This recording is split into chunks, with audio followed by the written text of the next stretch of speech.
we're just talking. We're just talking now. And Spirit has things to say. I don't know if I can really use that word spirit anymore. So the higher beings, your higher self and my higher self that are chatting together in the ethereal realm are conspiring for me to be able to start just telling you messages as if we're just chatting. We're just friends having a phone call. This is a video chat. And maybe I'll call it that. It's time for a video chat with the Lilac Broom. We're having a video chat because our higher selves are saying,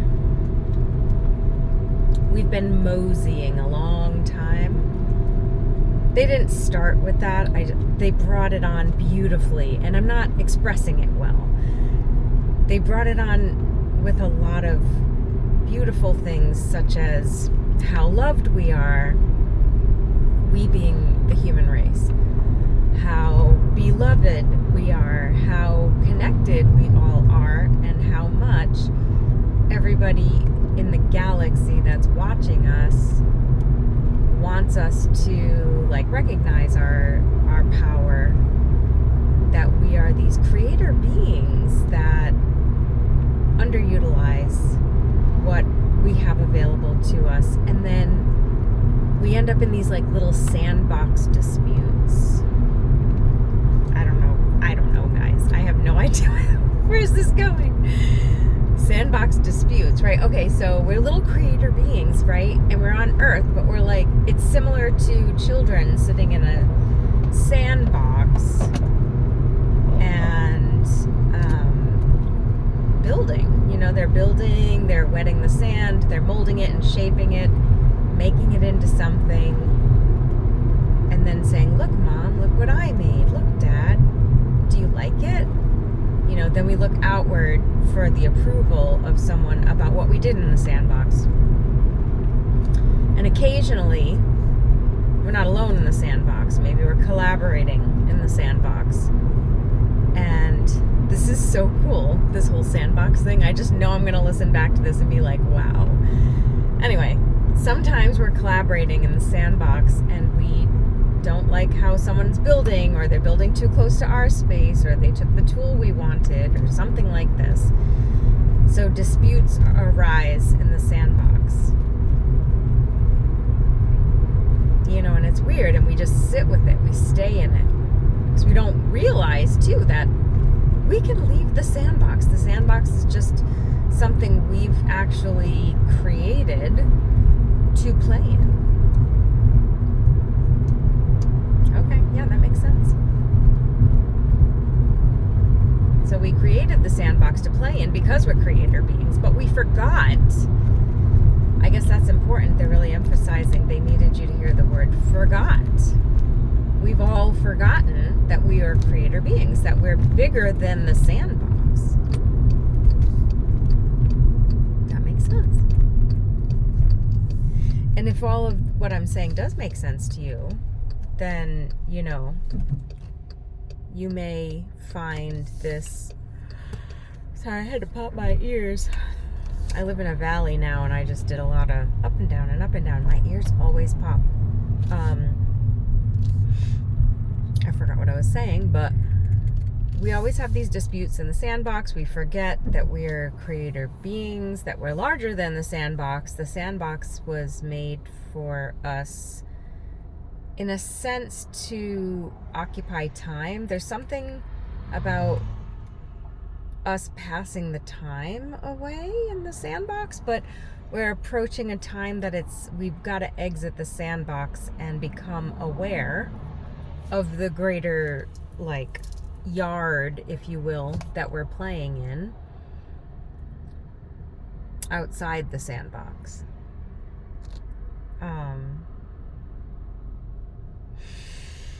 I gotta let it flow if I'm gonna channel. So Anyway, I'm in my car because I was like driving home and I was like, okay, I gotta get home and do this. And then I was thinking, I'm gonna forget either this or it's really good and I don't want to lose it.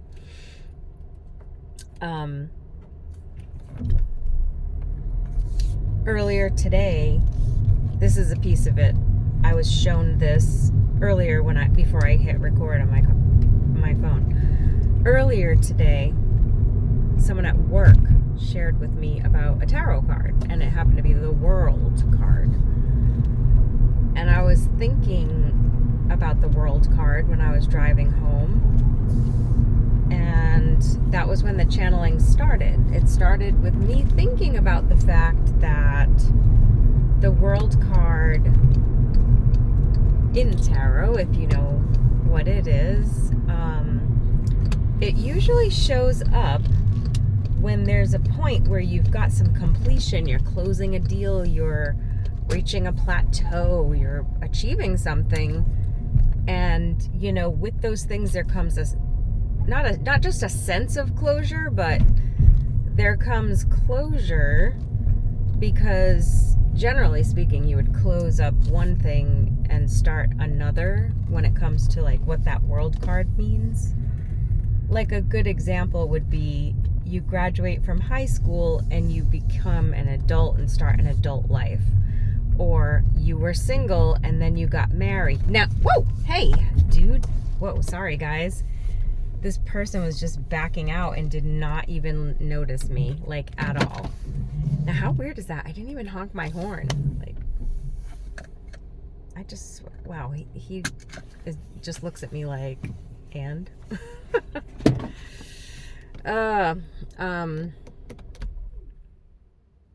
Yeah.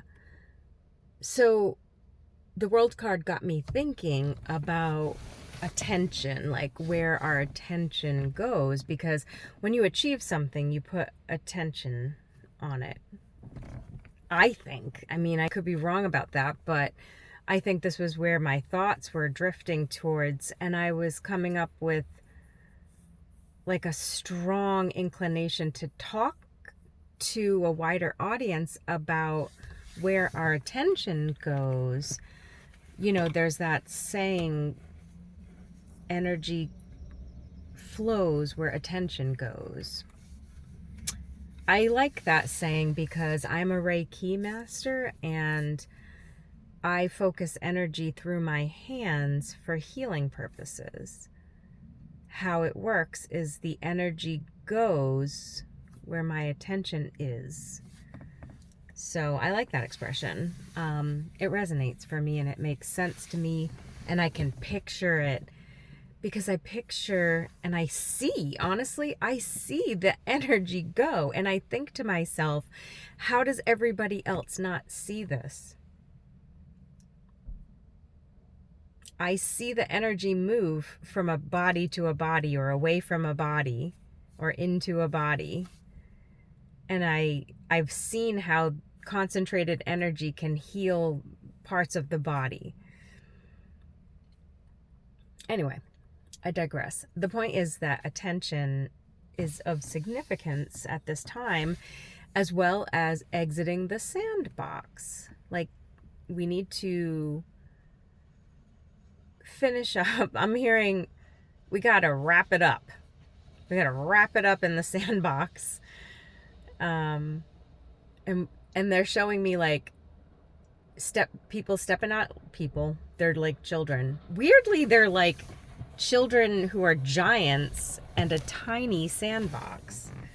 Like, if I didn't know any better, I would say the children that I'm seeing in this vision are like giant children. They're like larger than a regular human-sized child. Anyway, I don't know if that's significant, but the giant children are exiting the sandbox and they're putting on their giant socks and shoes. Also, they're wearing red shorts. This is weird. Sort of like brown, maybe leather looking shoes, and white socks. I don't know if that's significant either. just sharing the visual that came to mind. So yeah, time to exit the sandbox, to put on our socks and shoes, pick up our toys and put them away. I'm getting the feeling of like, put things in order. Okay, so where are we going? I'll ask the question for us, because we're all dying to know. A journey. Weirdly, they're not indicating that we're going. They're saying a journey is arriving. A journey is arriving. And I'm seeing this weird thing that I could probably draw easier than describe, but where there's waters flowing in from like a bunch of sides, and like it seems to be collapsing inward.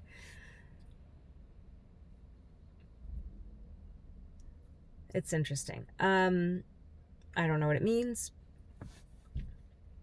So we're expecting a journey to arrive. I'm trying to clean up the language here. I'm trying to be my own chat GPT at this moment, is what's actually happening, because I'm saying, I would normally throw this into chat GPT and be like, could you just clean this up for me? But I can't really do that. I mean, I guess I could, but that would take too long, and fuck AI. Like, whatever. They don't like me saying that. AI is a tool. I know. So we're exiting the sandbox. I feel like we're waiting. We're waiting, but they want us to get into preparation mode. So they're showing me like, keep your eyes and ears open. Something my dad used to say. He used to say, keep your eyes and ears open and your mouth shut. Which, weirdly, I think I do that for the most part really well. I tend to be a listener and observer more than a talker. I talk when I feel really safe with someone, or if I know I'm being really heard. If I know someone really hears me when I talk, I will not hold back. But most people don't make me feel that way, so I just keep to myself. And I talk to people and let them do the talking. That was another thing that came up earlier before I decided to record, is I heard, what did I hear? Yeah, I heard that I needed to communicate these bits of information in a manner that was like you and me having a conversation. And to explain to you guys who listen that this is a telepathic conversation. So if you are hearing this recording, then when I tuned in telepathically to our universal energy source and said, what is it people are needing an answer to, or needing to hear or understand right now? And I allowed the answer to come through, because your higher selves were talking with my higher self, as I said. I don't know what this was, but as I said earlier. And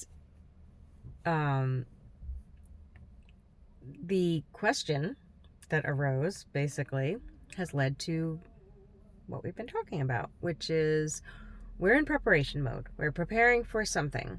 So that must mean that people are sensing that something is different or off or changing or feels weird or feels uncomfortable, or maybe something else feels complete. And so people may be feeling, hey, I think I'm good here. Which, if I'm being honest, I feel that way. I've been feeling that way for some time now. Like, I'm good here. I've done all the things. I played in the sandbox. Yeah, that's how I'm feeling. I feel like I played in the sandbox and I made all the castles I wanted. And I added food coloring and I made them pink. And then I made them blue. And then I put twinkly lights. And then I gathered seashells and bits of beach debris and decorated it. And then I made a castle, and then I brought some friends and we played in the sandbox. with my creations, and then we destroyed it, and I let my friends build a creation, and then we played with it. I mean, I'd done it, is what I'm getting at.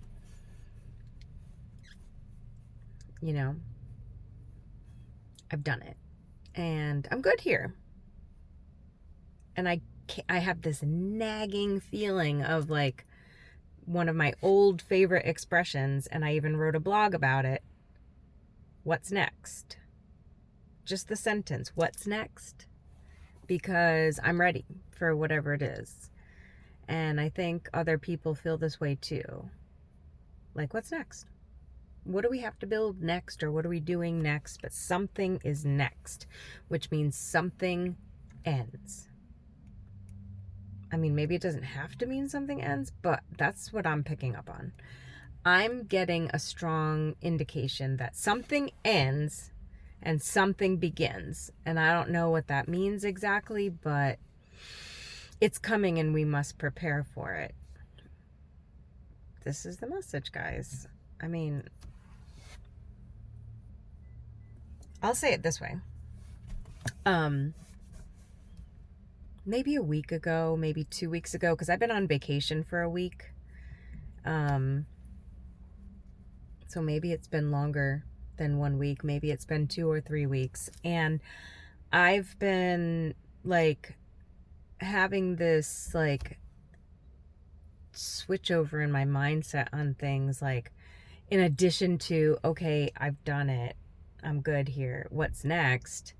In addition to that feeling, I don't feel any sense of urgency. There's no urgency. I don't feel interested in the things that used to capture my attention. So I think that I'm like looking out to the horizon like, okay, what is the thing that my whole life has sort of been cleared free of clutter to make room for? Because the other thing is, I've also been having the feeling of wanting to declutter my physical living space. Like literally, I just want to put it in boxes and I want to just donate it. Like, I don't need any of this. I don't need the memories and the reminders. I mean, I just don't need it. And if I haven't used it, it's just kind of, you know, like I can't just be like, oh, I need to hang on to this in case so-and-so needs it. Case this comes up, case that comes up. Does it come up? Yeah, probably. But I have a feeling of needing to let go, you know, and step out of that sandbox and step out of the sort of like the rat race and step out of the mechanism of movement, you know. It's like you're caught up in it. You know, it's like when you ride a wave and you're caught up in it. It's not like you could just randomly break free. I mean, you're part of the wave now. You're part of the water now. When it crashes, you can crash. So maybe that's just it. Maybe we're finally coming to like a crash point in some way. I don't know in what way, like in what, you know, area of life, if you will. But maybe societally we're coming to a crash point of some point, you know, like where the wave crashes on the shore. We've been caught up in the wave. If any of us didn't like how it was or didn't want to be there on it, we didn't really have a choice. We're caught up in that wave of energy, right? So it's weird because now I'm feeling like, having said that, there's a sensation of not being held to something and being able to separate from it. Almost like if there were no gravity. I feel like I just watched a movie. Oh yeah, I did. So Luke and I watched a movie the other day. I cannot remember. I think what was it called? I can't remember what it was called. But in the movie, essentially the moon, something's happening with the moon, and so gravity is changing. So people are on the planet Earth, and then because of gravity's changing, they're like floating out, and then they're coming back, and they're floating out. So like gravity is not doing what it always did. And I think there's something about this crash point and things not being the way they've always been. That's a good way to put it. So this is very interesting. I'm trying to see I want to remind my higher self and my guides that when I post this video on YouTube, it'll be the first time I've like shown up and like given any kind of message in quite a long time. So I don't want to be like, hey, and then go on and on and on. Like I'm already 20 minutes in and a channeled message that I've never channeled messages for you guys before. Do I channel messages? Yes. Have I done it for a very long time? Oh yeah. But it's just not, I don't know. It wasn't anything I ever felt the need to do before, unless I was giving a private tarot card reading, in which case I would, you know, let that, my client, benefit. And also when I do Reiki, I'm able to provide that kind of service, if you will, because the person is sharing energy with me so clearly, and my clairvoyance allows me to give them information that sometimes aids in their healing, recovery, or well-being. So maybe that's why I'm being asked to channel messages and put them on YouTube. And I guess I'll just kind of like softly relaunch the Lilac Broom, you know, and maybe I'll read some cards too. I don't know. I mean, I wish I had some with me right now in my car, because I would just like, whoop. But we already talked about the World card, and I do feel like that card actually definitely is significant. So, you know, feel free to look that up. That might help some people. And I just want to close that energy loop before I go in the supermarket and pick out some yummy vegetables to make for my husband later. Actually, what I'm actually going to